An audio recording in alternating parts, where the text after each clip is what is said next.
Hugues Escarguel, bonjour. Nous allons Bonjour. parler de une petite invention à vous qui s'appelle le quad bike, c'est ça? Oui, c'est ça, le quad bike, c'est un VTT à 4 roues, tout terrain, accessible à tous.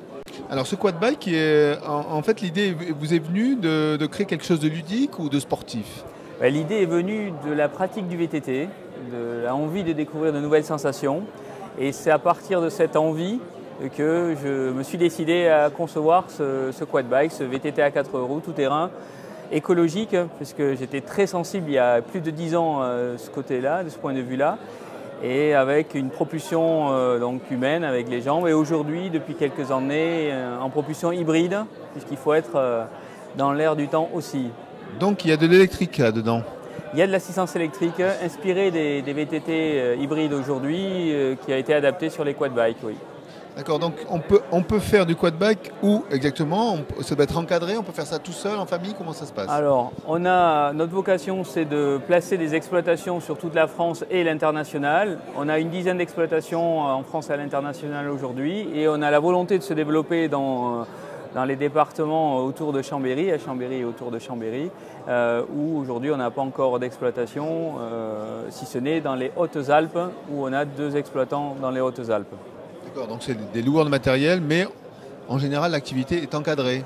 L'activité est encadrée, c'est ce que nous on préconise et on préfère vraiment, parce qu'on apporte du tourisme vert, du tourisme nature, et c'est une qualité supérieure avec un moniteur, un guide. On valorise une région, on valorise un massif, plus qu'avec un GPS branché dessus et une location sèche. C'est mon point de vue en tout cas.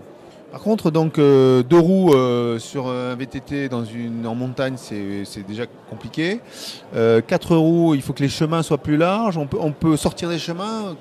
Alors, c'est souvent la remarque qui nous est faite. C'est plus large, ça fait un peu moins d'1 mètre, hein. C'est plus large qu'un VTT forcément, mais on a une multitude de choix quant au chemin qu'on peut pratiquer avec.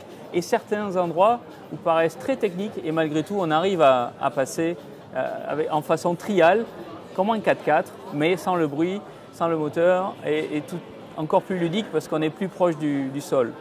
Donc 4 roues, ça fait 2 fois plus de roues qu'un VTT, donc c'est peut-être 2 fois plus lourd. Ah, je vois que vous comptez bien. Voilà. Est-ce qu'on doit faire ça en descente ou avec l'assistance électrique c'est simple? Parce que on a déjà fait du vélo, un VTT c'est quand même, dès que ça monte, ça commence à être lourd. Donc avec ça, comment ça se passe tout ça? Très bonne analyse en fait. Ça a été dans le cahier des charges du début. Le poids, c'est l'ennemi numéro 1 quand il s'agit d'une propulsion humaine. Et l'usage de l'aluminium intensif, c'est-à-dire il est en aluminium, 100% en aluminium, ça nous rabaisse un poids à peu près deux fois le poids d'un VTT. Mais avec cet appui dorsal qui est le siège baquet, on a 25% de puissance de pédalage en plus. Donc ça équilibre un peu. Cela dit, vous avez raison, ça demande un peu plus d'énergie qu'un VTT. Ce n'est pas fait pour la performance, c'est d'abord fait pour les sensations ludiques de glisse, les sensations de stabilité aussi. Et de ce fait, on a vraiment un produit qui regroupe tout ça. Et sachez que globalement, on propose des randonnées de descente pour la version non motorisée et des randonnées mixtes en version hybride. Ok, donc vous êtes en recherche de loueurs qui sont basés sur des stations ou ailleurs, hein. Donc là, on parle de montagne, on est sur Alpipro, donc on peut vous retrouver sur www.qbxbike.com. Absolument. Donc on recherche des exploitants, ça peut être des personnes qui se lancent dans une activité nouvelle qui serait celle-là, ou des exploitants déjà en place qui voudraient élargir leurs activités pleine nature. Ok, je vous remercie. Merci à vous.